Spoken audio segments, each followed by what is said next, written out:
talk to you about the scenes out of Paris this weekend, where 2 people were killed, hundreds of people were injured during what was supposed to be a nationwide celebration in Paris following PSG's victory in the Champions League final. This is what unfolded.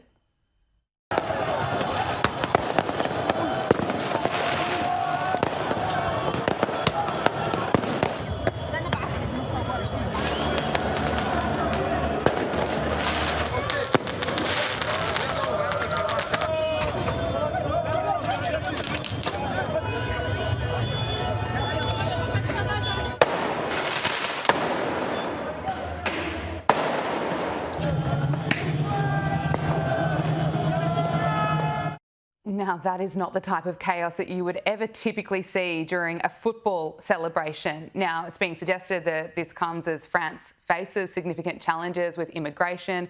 There are also reports and vision of the riots where people are waving the Palestinian flag and chanting F Israel, other anti-Semitic language, as cars were firebombed. Really disturbing to see. What do you make of all of this?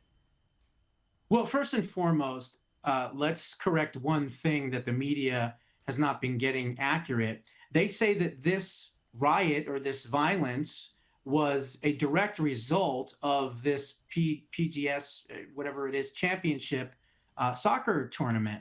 But it's really not, because it actually started 2 hours earlier at the Champs-Élysées. Did I pronounce that correctly? Possibly, I don't know yes. French too much, but hopefully I did okay on that one. But it started about 2 hours beforehand. There was reports of violence and rioting 2 hours beforehand. And then, of course, it got really, really bad during the match and then after the match. And then, of course, into Saturday night, late into Sunday. And it's just unbelievable. You know, you have to look at the root cause here. And I think the root cause, honestly, was, again, a lot of these people, a lot of these foreigners and immigrants coming into France. You know, you've got about 9 million of these immigrants that have come into the country in the last, 15, 20 years or so.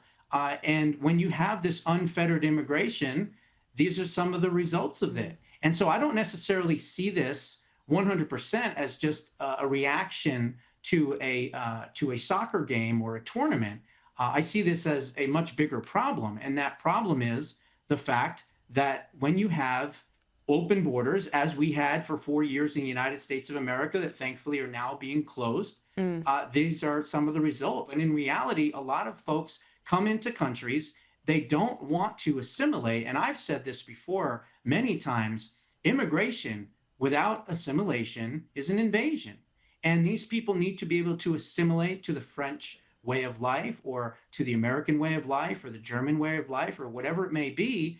And, go and embrace that new country, come in legally, come in the right way, and contribute to society. But when you have no go zones in most of European capitals and big cities and things like that, these are some of the reactions that you get. I've seen the shocking scenes out of Paris overnight when the local team Paris Saint-Germain defeated Milan 5-0 to win their first ever Champions League trophy. Well, that set off some fans into a celebration in the city, but then there was rioting, cars were burnt, there was widespread violence. Here's Sky UK's wrap on the chaos. Thousands of fans rushed the streets, disorder underway. Fireworks were set off. Flares lit within the crowds. Lime bikes used as fuel for fires. Amidst the growing violence across France, 2 people died and nearly 200 were injured. 2 people dead and 200 injured, supposedly celebrating a soccer victory. Let's catch up with Sophie Ellsworth, News Corp's Europe correspondent, joins us from London. Good to talk to you again, as ever, Sophie. This strikes me as something quite different to a mere football celebration. Yeah, great to be with you, Chris. Look, I was actually in Paris on the weekend watching the match. It was an incredible match where Saint-Germain were victors, and was on the Champs-Élysées when this was unfolding. And Chris, it quickly turned from a celebration where everyone was really excited and, celebrating such a momentous occasion for the French side. And then it quickly erupted into pretty much chaos. And those videos show how serious it was. There were flares going off. Many people in the crowd were sprayed with tear gas, and it was a pretty frightening situation to be in from something that was merely a celebration. But then you get these hooligans, unfortunately, Chris, to destroy it for everyone. And as we know, hundreds were arrested, hundreds injured, and 2 dead. So pretty disappointing result that something so momentous turned into chaos like this. Yeah, it's just horrible. So I want to show our viewers one snippet of what went on there, and given you were on the scene, get your reflections again, Sophie. Here's just one incident that was captured on social media.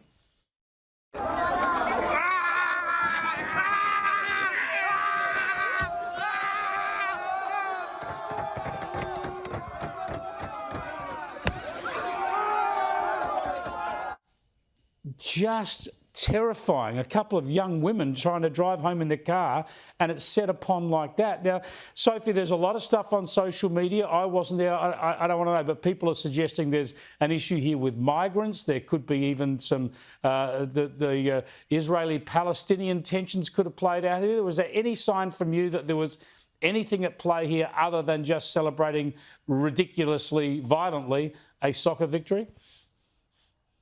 Well, Chris, where I was, it was celebrations, and it just felt like everyone around was having a really good time. But then suddenly there were flares let off, there was chaos, there were fireworks, and it quickly turned into a situation that many of us there felt quite unsafe. Many of us wouldn't have gone if we thought it was going to be unsafe. So we can draw our own conclusions on what we think was behind it, but I would say there were many hooligans in that crowd who ruined it for others.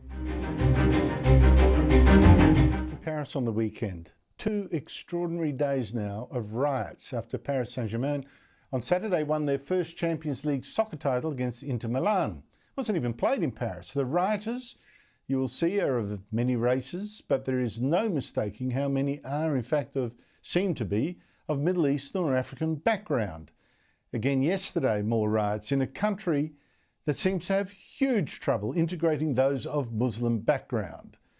2 people have been killed, 200 injured, including police and firemen, and about 500 people arrested. Millions of dollars of damage also done. It's just incredible.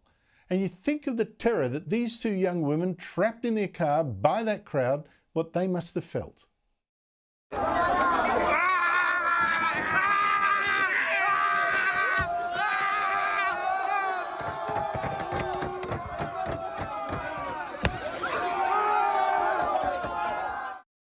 Not surprising, one French minister declared there were now barbarians loose in France.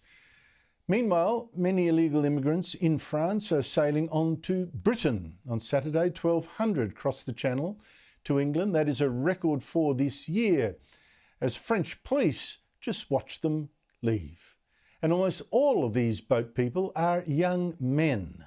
No women in this particular boat that I can see, no children, which is weird if they really are refugees fleeing persecution and war and what have you. Joining me from London is writer, broadcaster and commentator Esther Kraku. Esther, great to see you again. What is going on in Paris? That looks more like a civil war than a football celebration.